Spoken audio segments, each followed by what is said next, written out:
9 de la mañana. La verdad que un cielo completamente despejado, un día espectacular. 21 grados 7 décimas, 11:04, marca ahí Canal 5 Televisión, un espacio en el cual estamos transmitiendo, al igual que Radio Sudamericana y el diario digital más leído de la región, como radiosudamericana.com.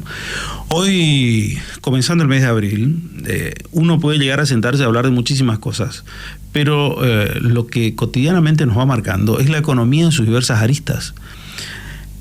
La economía en las aristas más profundas y graves, como tiene que ver con la inflación, con los índices de pobreza, con los índices de indigencia, con todos los parámetros que nos marcan cómo es un Estado, cómo estamos. Es cierto que hay ciertas cosas que por ahí uno le llama la atención, dice, bueno, hoy se alquila en Corrientes todo. Está bien, eso para algún sector. Pero los parámetros que te marcan la inflación y los costos de vida y cómo le cuesta a cada uno vivir son otros. Y el descontento de lo que significa la vida cotidiana en cuanto a la economía es notable. Son algunos de los parámetros que uno siempre tiene en la vida cotidiana, y cada vez le cuesta más llegar a fin de mes. Cuando en realidad uno mira que los índices marcan una caída profunda, uno se termina preguntando, ¿no? ¿Cuánto más bajo puede caer? Cuando el mismo Papa habló de un parámetro económico de unas cuantas décadas atrás, 5 décadas atrás, y al actual, y uno dice, la pobreza cómo se ha incrementado, y uno dice, bueno, ¿cuál es nuestro camino? No le voy a pedir que nos diga cuál es nuestro camino, porque me imagino cuál puede ser la respuesta, pero hoy con nosotros un amigo de la casa, el doctor Mario Desdeño. Hola Mario, ¿cómo te va? Bien, muy bien. Gracias por venir. Contame, ¿qué ves en la economía? Bueno, yo veo que la economía es un momento difícil, es un momento donde la recesión está exigiendo a la gente una prioridad en sus gastos, porque el efecto inflacionario con relación a las remuneraciones es, creo que, una de las cosas no analizadas con detenimiento y con objetividad, porque se ve que hay menos consumo, pero lo que la gente no precisa es los dos parámetros que tienen que jugar como contrapuestos. Uno, cuánto es tu costo de vida, cuántos son tus gastos fijos, cuántos son tus valores que tengas que desembolsar y cuánto es tu ingreso. Entonces ahí es que aparece la primera radiografía que se lee mal. ¿Cuál es? Que hay caída de consumo, ¿no? Yo creo que hay imposibilidad de compra, son dos cosas muy distintas, hay limitaciones, hay muchas necesidades insatisfechas, hay problemas que tienen que ver con los gastos familiares, como es la salud, como es la educación, que en este momento hay grandes debates dentro de los grupos familiares, claro, no solamente de las personas, sino también de los vinculados, donde se está viendo de que esa caída de ingresos, es decir, la gente el principio de año escolar, viste que tiene algún gasto adicional, claro, el mes siguiente se acomoda, sí, pero cuando hay una concurrencia de que el gasto aumenta, la canasta de vida aumenta y los otros gastos como el transporte aumenta, entonces vos mirás y bueno, ¿qué hago yo con mi sueldo? Entonces, o con mis ingresos, ya puede ser profesional la persona, y entonces ahí es donde ve como una cosa crece más que la otra. Esa es la realidad económica, y eso es lo que pasa en Corrientes. Por eso es falso, por ahí cuando recién insinuaba Orallar de que hay muchos alquileres, mucha demanda, no significa que haya más comercio, no, hay menos oferta de inmuebles, por eso parece que hay más disputa por los locales. Fíjate vos que si vos mirás en Corrientes, en la capital, se han incorporado edificios de altura, hay cerca de 500 unidades próximas a terminarse, de las cuales la mitad casi ya terminada, que originalmente era para renta, es decir, para alquiler. Claro. Cuando se frustra la modificación de esa ineficaz ley de alquileres que hubo y que generó un efecto contrario a lo que es su espíritu, si vos lees la expresión de motivo de la ley, los proyectos y el efecto que tuvo la sociedad, tenés que pedirle renuncia a todos los legisladores, claro, porque hicieron un efecto absolutamente inverso, digamos, iban caminando hacia adelante. Está bien, pero atrás. Todos estuvieron de acuerdo en esto, ¿no? Todos estuvieron de acuerdo en esto y ahora todos dicen, hay que modificarlo, pero no lo modifican. Bueno, pero es que justamente hay doble responsabilidad. Una, no haber manejado adecuadamente esto. Y ahí hay un gran vacío, que es el aislamiento que tienen los legisladores con la sociedad. Porque si ellos los que hicieron las leyes nacionales, hubieran tenido contacto con el sector inmobiliario, con el sector de los inquilinos, no hubieran puesto un montón de normas que está incluida y que generó un efecto involutivo. Fíjate vos que si vos mirás desde el punto de vista notarial, porque es una forma de hacer estadística, es prácticamente un 35, un 40% la reducción de alquileres que se produce en el semestre. Hubo como una espera a mediados de año porque parecía que se iba a modificar la ley. Entonces se postergaron las cosas. Después, cuando no se trata, ahí es donde empieza la responsabilidad actual. Es decir, está la responsabilidad de la emisión de la ley y está la responsabilidad de no haberla modificado, que es la actual, digamos, y donde no hay que tener vergüenza, como cuando uno se equivoca en una calle y gira y vuelve a retomar otra, claro, de hacer las modificaciones. Lo único que vos tenés ahora es que innumerables unidades se están desocupando y no ocupando, digamos. Por otro lado, en el país es otra gran falencia que tiene que mirarse si vos sos un economista técnico adecuado, que hay que tener una línea de crédito, un asistencialismo financiero para también vender unidades. ¿Para qué? Para que la oferta de alquileres se reduzca y el que tenga acceso económico pueda ser propietario. Yo te entiendo esa teoría y yo comparto con vos, pero lo que pasa es que nosotros entramos en la grieta y ahí ya colocaste una palabra que de otro lado la denosta sin tener una visión, que es la parte asistencialista, que en realidad yo entiendo que vos lo que decís es cómo interviene el Estado en el mercado de una forma para hacerlo más dinámico y para buscar eso. Pero del otro lado tenés la grieta que te dice asistencialismo no, que te dice absolutamente todo eso, pero en realidad la visión de la economía... Lo que pasa es que hay que ser objetivo. Yo creo que este país no es objetivo y los análisis son según quién la hace. Claro. Por eso hay tanta discrepancia. La sociología, que es lo que mira la realidad económica social, sí, digamos, ese no es una materia que se tenga en cuenta. No se puede tomar en un mercado, como se dijo recién, de que se está ocupando muchos comercios. No, se están desocupando un montón de comercios y se están bajando los alquileres para no perder locaciones. Es decir, de que esa es la realidad. Si vos mirás por rubro, te vas a dar cuenta de que hay una inmensa concentración. Agarrá el rubro librerías, por ejemplo, agarrá el rubro carnicerías, agarrá el rubro supermercados. Vos vas a ver que hay una concentración muy importante. ¿Por qué? Porque se fue dando, como no hay volumen de ventas, hay una empresa que tiene el mismo volumen de venta de antes, pero en 5 o 6 bocas. Eso estás creando monstruos que son los que te van a manejar el mercado en el corto plazo. Exactamente. Farmacia. Rubro farmacia. Exactamente. Tanto pataleamos antes con las multinacionales, que era una frase claro, de esta conducción nacional, digamos, que le cuestionaban, y ahora firman los convenios con ellos, digamos, de fijación de precios. Algunos se preguntan por qué se están cerrando los pequeños supermercados chinos. Los supermercados chinos no se están cerrando, sino que se están mudando, digamos, se están yendo a otros países, se están yendo al interior. ¿Por qué? Porque la forma de comercialización que había antes, que era de que ellos se surtían, se agrupaban y hacían como mayoristas, el gobierno, al firmar acuerdos con las grandes, estas 4 o 5 cadenas grandes, la única que no hay en Corrientes es Coto, lo que hizo fue, generó esta frase inclusive desgraciada, que es precios justos, digamos. ¿Quién sabe que en economía ¿qué es el precio justo? Sí. Pero bueno, el título ponerle que te guste. Pero la realidad es esa.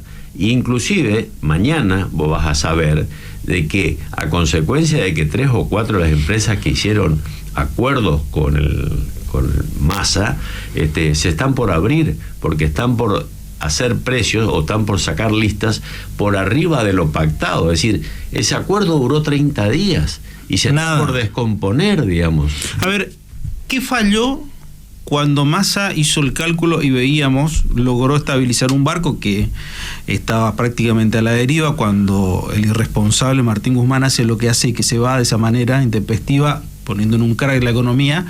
Entró Silvia Batakis. Bueno, Silvia Batakis no tenía el poder de fuego político como para amacarse. Lo hizo Massa. Massa llegó, puso alguna cosa de equilibrio, dialogó con los sectores de poder económico, tuvo una suerte de por lo menos un buen arranque. Cuando teníamos una buena perspectiva, ¿qué falló para que en realidad todo eso que se avanzó entre a retrocederse con los últimos números? La inflación, el descontrol de precios, los servicios que Massa, para poder corregir su déficit, tuvo que corregir también, sí, el ajuste en los combustibles. Es decir, de que cuando una persona empieza a actuar como la economía manda, que es que se vayan corrigiendo aquellos precios sí, que están fuera de línea, entonces todo eso hace de que haya un mayor costo. Y esto es lo que está generando la descredibilidad. Y por otro lado, Massa tenía una ventaja sobre Guzmán, que tenía mucha relación con el mercado financiero internacional y tenía mucha relación también con los bancos. Y por otro lado, a pesar de que le vemos como un cuco al Fondo Monetario Internacional, que ya nos prestó, es decir, es una deuda y tenemos que asumirla, pero el acreedor ni siquiera nos está intimando, nos está dando beneficios. Entonces es una falacia absoluta política que está dando la administración de Fernández, donde te dice que te está apretando, digamos, en cierta medida, sí, el fondo. Es mentira, es falso. ¿Qué hizo? Ahora te respondo a tu pregunta. ¿Qué es lo que falló Massa? Massa falló en el espejo retrovisor, mirar hacia adentro. Su propia esposa, si queremos tomar un ejemplo y ser malicioso, yo en mi análisis, ser chicanero, como se dice por ahí, pero tengo legitimación para hacerlo. Fíjate vos que AISA corrige su presupuesto 168%. Es decir que una de las empresas del Estado, digamos, donde está su esposa, que ahí ya viola alguna norma ética que está vigente, sí, pero miremos la economía. El agua le cuesta más caro al contribuyente, al usuario, donde da servicio a AISA, y por otro lado su presupuesto creció, es decir, le dio más capacidad para déficit. ¿Qué hizo? Incorporó personal, es decir que ¿qué te quiero significar que no se mira para adentro? El gran déficit argentino es el descontrol que tiene el Estado, digamos. El viaje del presidente, poco productivo, pero con una comitiva gigante, a pesar de que vos me decís que en el presupuesto nacional sea una cosa ínfima, pero es un gasto alto. Entonces, en las pequeñas sumas de gastos, el Estado tiene que empezar a corregir su funcionamiento. No tiene una estrategia, no tiene un objetivo. En una crisis como la que tenemos ahora, que es netamente inflacionaria, tenemos que valorar y tenemos que tener un buen programa económico. Acá lo que hay son medidas económicas, que no es un programa económico. No hay un programa. Entonces, lo que se está haciendo es acomodando. Y Massa se exhibe o se luce, porque la prensa lo muestra en esos términos, arreglando determinadas cosas, pero no hace el gran cambio que hay que hacer, que es reactivar la obra. En realidad sí, está bien reactivar la obra pública. Lo que más se está haciendo es yendo con el matafuego por todos lados, pero la casa se le sigue incendiando. Con un matafuego que es un matafuego de un auto, se le está incendiando un edificio. O sea, parece difícil que pueda llegar a controlar todo, ¿no? Bueno, pero entonces no nos engañemos que se están haciendo cosas. Claro. Porque aparte, para que haya un programa de gobierno, no le tenemos que mirar a Massa, tenemos que mirar qué se está haciendo en salud pública, qué se está haciendo en planeamiento, qué se está haciendo en comercio exterior, qué se está haciendo en cancillerías. Una medida soluciona la caja, que es lo que se está trabajando. Claro. Nosotros necesitamos un programa integral de un montón de cosas que concurran y que por un lado achique, fíjate la incompatibilidad económica, yo te digo, por un lado hay que achicar los gastos, pero a su vez aumentar el gasto. ¿Qué significa? Que hay que privilegiar un gasto sobre otro. Sí. O en un hospital tenés que tratar de recuperar el equipo que está parado para poder dar más servicios, tenés que mejorar el nivel de los profesionales para que tengan vocación de trabajo y no tengan que gastarse su sueldo para ir a trabajar, porque cuando llegan ya no tienen mucha motivación a atender. Entonces hay que hacer algunas correcciones. Por eso yo llamo mirar hacia adentro, digamos. No se puede decir por ahí esa frase rimbombante o como tira Milei, por ejemplo. Acá el país necesita un planeamiento. Por ahí algunos miran qué pasó en Suecia, qué pasó en Israel. No, pero en Israel le desnudaron a los ministerios en el Congreso, sí, y se pasaban por televisión. Entonces vos veías, Una ambulancia cuesta 50% más que lo que me costó mi camioneta. Claro. ¿Qué pasa ahí? Bueno, pero acá pasó eso cuando comenzó el gobierno. Daniel Arroyo tuvo que salir a dar explicaciones que pagaban los fideos más caro de lo que salían al supermercado, y explicó, al Estado nadie le quiere vender o le venden cada vez más caro. Eso también pasó en cierta medida, pero yo me quería detener en si vos tenés una economía ordenada y vos pagás puntualmente, no hubiera tenido Arroyo los problemas que tenía. Voy a esto. Si vos tenés más disculpame que te interrumpa, porque es muy esencial, es casi precario. Si vos tenés en una cuadra varios oferentes, digamos, vos vas a elegir a quién comprarle algo del mismo rubro. Claro. En cambio, acá el Estado tiene siempre los mismos proveedores, siempre son los amigos de siempre, digamos, y hay que asumir eso. Eso es una incompatibilidad de oferta. Es decir, el Estado no mejora su capacidad de compra. Quizás por eso entiendo yo de que hay que revisar muchas cosas y tiene que haber actos públicos. En Corrientes el año pasado, licitaciones públicas hubo 11. Lo que antes había por mes, el año pasado en Corrientes hubo en el año.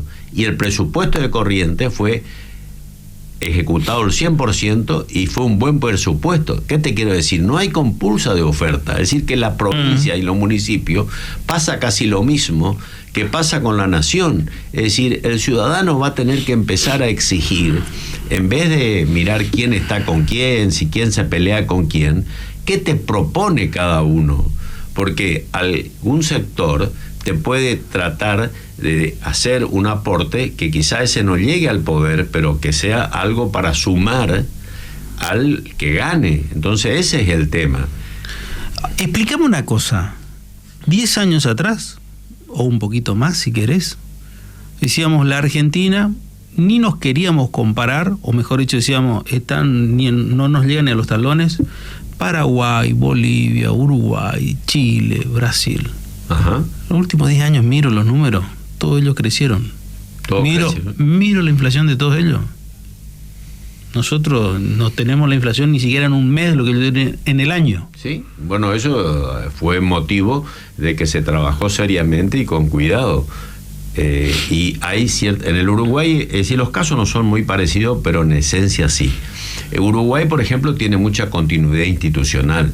En Paraguay, porque el Paraguay como que se produce un gran cambio porque recibe mucha concurrencia, porque los que estaban disconformes en Brasil terminan en Paraguay, los que están disconformes en Argentina terminan en Paraguay, algunas empresas grandes de Argentina terminan en Uruguay. Hay como una expulsión, diríamos, de empresas. No son empresas totalmente nuevas, son muchas radicaciones trasladadas, digamos.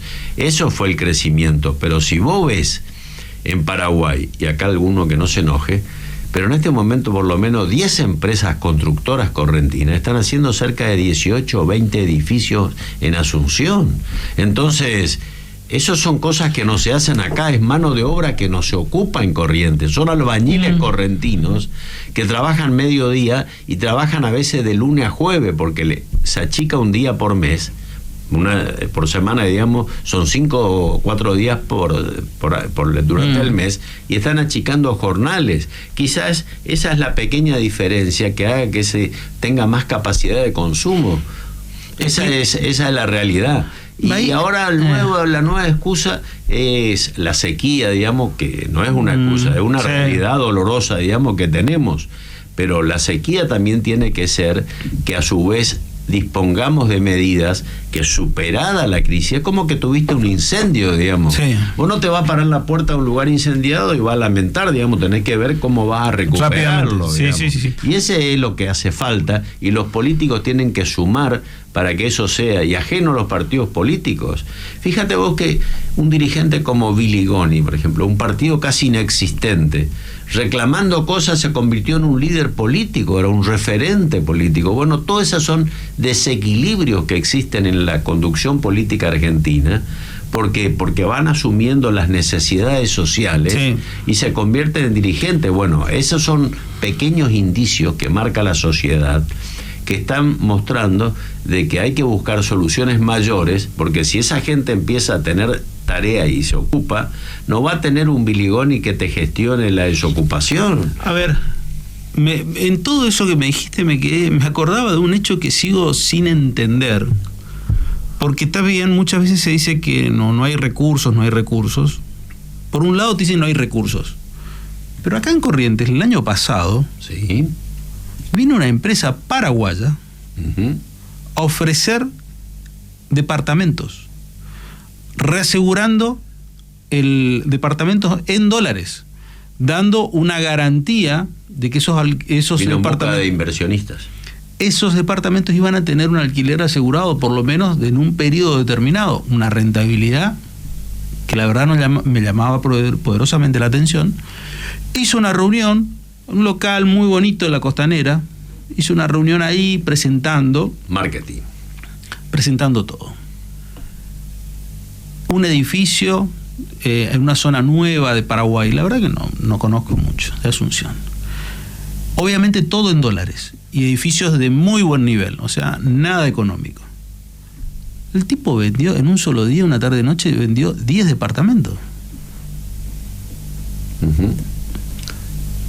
O sea que lo peor, Pero yo la esto- primera análisis que hago, ahí hago dos análisis. El primero digo, Es que no hay recursos. Es coincidente. Y lo segundo digo, lo peor para nosotros, la guita que tenemos acá se nos va. No solamente que estaba acá, no se usaba, sino la que estaba acá se nos va. Y bueno, y eso es parte del análisis que te hice cuando vos me referenciaste de los países limítrofes. Yo te di ese ejemplo, indirectamente, digamos, en el sentido de que la gente busca inversiones donde hay rentabilidad y seguridad, digamos. Acá no hay ninguna de las dos cosas. Pero ¿por qué no se alquilan estos departamentos que yo te digo de que están desocupados? ¿Por qué no se venden? Acá hay que encarar determinada asistencia financiera, digamos, para que se pueda obtener viviendas a largo plazo. Acá hay que generar crédito, porque si se van ocupando esos departamentos, va a reactivarse la actividad de la construcción y va a generar ocupación para el empleado. ¿Por qué crees que no se hace? Yo creo que los políticos trabajan internamente, son gerentes del Estado. Todos nuestros políticos en la provincia son gerentes del Estado y manejan su sector. Fíjate vos que se crearon con muy buen tino, digamos. No me podés decir que son gerentes, pues entonces yo te tengo que echar como gerente. Y bueno, porque vos no me estás dando la solución, porque si yo tengo una empresa y tengo un gerente que en realidad no me hace crecer la empresa, digo, macho, acá algo no está funcionando. Y bueno, lo que pasa es que, ¿sabe qué? No sabemos quién va a ser el próximo gerente, porque por ahí lo despedimos a estos gerentes y traemos otro peor, digamos. Entonces ese es un problema de formación y capacitación. Eso te dice alguien que no está vinculado a ningún partido político. Yo tengo la objetividad y criterio empresario, digamos. ¿Por qué cuando uno va a despedir a un empleado busca quién lo va a sustituir si necesita? Porque trata de que si lo va a despedir, digamos, tenga venga una algo sustitución, mejor. Digamos. Pero que venga algo mejor. Por supuesto. Entonces, si no, el gasto del despido, digamos, es totalmente improductivo y a su vez vos traes a alguien menos capaz. Yo te tomo el ejemplo, ya que vos pusiste el termómetro ahí. Fíjate, nosotros hicimos, y es muy bueno, el desarrollo de parques industriales, por ejemplo. En paralelo a eso, nosotros teníamos que haber generado 3 leyes. Una, que haya degradación, obtener por supuesto de la nación el apoyo, que haya reforestación. Otra ley que no salga sin valor agregado de los parques industriales las cosas que se producen ahí. Y tercero, generar el compra correntino. Es decir, que tratar de que esa buena idea que es un parque industrial sea multiplicador, que sea productivo y que a su vez nosotros le demos una energía que por un lado sea subsidiada, pero por otro lado que sea multiplicadora. Y los proyectos que hay ahora en los parques industriales te dicen cómo es el tinglado, dónde va a estar los matafuegos. Lo que tiene que decir es cómo en los próximos 5 años va a duplicar la cantidad de gente que ocupa y qué otro bien va a generar. Así se desarrollan en otros países del mundo los parques industriales, porque si no es un amontonamiento de gente que estaba disperso, bueno, está bien, es funcional y es bueno y es una buena idea, pero es una semilla primaria, digamos, le falta fertilizante. Bueno, pero pará. Yo te entiendo, yo comparto gran parte del pensamiento que vos tenés, pero me choco contra una pared. Pensar en 5 años. ¿Alguien piensa en 5 años? Bueno, si alguien hace inversión genuina, y no un crédito bancario subsidiado. Si es tu plata, digamos, vos tenés que progresar. Lo que creo que ese es el concepto que fracasa en la Argentina. La gente está pensando en la próxima, ahora vuelvo a la política, no estoy ensañado con los políticos, pero la gente está trabajando hoy para las próximas elecciones, no cuál va a ser el plan económico. Yo creo que en las PASO, por ejemplo, tendría que todo el mundo exhibir, en vez de decir que es lindo, que hace determinadas cosas, y que este país, ese postulante dice ¿qué hizo? No, yo quisiera que diga ¿qué va a hacer? ¿Y qué va a hacer a largo plazo? Pero de los 90 que eso no ocurre. Bueno, pero no te olvides, Carlos Menem, que dijo, si yo decía lo que iba a hacer, nadie me votaba. Bueno, está bien, pero es un país que tiene que empezar por un eje que es la seriedad y la propuesta con continuidad, digamos. Si es necesario, habrá que exigir determinadas garantías, determinados resguardos, pérdida de determinados beneficios. Si vos le das un crédito con garantía y la gente no hace la inversión en el destino que estaba previsto, eso tiene que tener un castigo, digamos. Es decir, hay que empezar a encarar las cosas con seriedad. No tiene que ser todo una especie de una carpeta elegante, digamos. Hay que llevar adelante las cosas y hay que hacer que cada ciudadano, inclusive los intendentes en el interior, cualquiera sea la categoría, que sean los tutores de que eso se desarrolle. Fíjate que acá resolvimos en algún momento de que era mejor enripiar, por ejemplo. Entonces llevamos adelante sin ningún planeamiento, porque venían 5 de una colonia y te pedía que le enripie el camino. Entonces le hacía vos. Y capaz, a 7 kilómetros había que hacer un desvío para poder sacar producción. Entonces, el que sacaba la producción se empantanaba. Pero el cura que iba el domingo a dar misa iba sobre el camino enripiado. Puedo darte caso concreto, digamos. Sí, está bien, pero vos me planteás... El planeamiento es muy importante en un país. Está muy bien, pero voy nuevamente contra la realidad. Acá tengo una autovía que tiene 7 años y todavía no podemos terminar. Y bueno, pero... Acá tenemos... Vos me decís lo del enripiado. Sí, ¿por qué surgió el ripio? ¿Por qué surgió el ripio? Surgió el ripio por 2 cosas. Porque no se podía mantener el camino de tierra y porque pavimentar era imposible. Exactamente. Entonces apareció uno y dijo, che, yo tengo piedra, podemos enripiar, listo. Esa era la solución. Pero vivimos de parche en parche. Bueno, pero es que por eso que tenés que tener un planeamiento integral, digamos. Y también tenés que tener la responsabilidad ciudadana. Enripiar esos 5 kilómetros que yo te refiero, tiene que haber una comisión de los frentistas que se obligue a asumir el mantenimiento, aunque ponga un obrero o 2 para mantener. Es decir, hay que tener cosas integrales. No se puede ir y tirar, vamos, si querés seguir con el ejemplo del ripio, ir, que venga el camión, tira, nivela y se va. No. Todos los frentistas, todos los usuarios tienen que ser concurrentes, cuidadores de eso, porque si no, ese camino enripiado, para lo único que va a servir es o para romper un parabrisas o para que dentro de 3 años sea tan intransitable como antes. Entonces, vos me hablabas y dijiste una cosa que es muy de lo que es un país, diríamos, o una crisis como la que tenemos, que es, no se puede pensar a 5 años. Y yo te digo que es exactamente al revés. Si no empezamos a pensar en esos plazos, no vamos a ir a ningún lado. El próximo gobierno va a tener los mismos problemas que el que tiene ahora, cualquiera sea la forma y modalidad de que tenga, por más que tenga el mejor ministro de Economía y tenga un montón de alternativas, hasta que tenga más recursos. Pero si no tiene un planeamiento, digamos, y no va a haber tampoco los resultados en el próximo mandato, porque estamos en un estado tan negativo, estamos en un estado de cosas tan a reconstruir, que exige un programa más amplio y cada día que pasa es peor, digamos. Ahora todos se asustaron de las mediciones de la pobreza. Y bueno, la medición de la pobreza es la temperatura del ambiente, digamos, la temperatura es la realidad económica. Mirar una canasta también es una realidad que yo inicialmente te desarrollaba, las dificultades familiares que hay con respecto a los compromisos económicos. Yo le invito al señor intendente o algún ministro que tenga ganas que se fije cuánto es la morosidad en este momento y que compare con 4 años atrás del impuesto inmobiliario, del impuesto hablo de patente de los autos. Y la gente no es que le empezó a tener un disgusto a la municipalidad, no, privilegia el gasto. Claro. Entonces, entre comprarle el útil al chico, selecciona. Y entonces eso va una cosa sobre otro. déjame decir una cosa nada más, que esto es netamente a título personal y que tiene que ver un poco con lo que estamos hablando.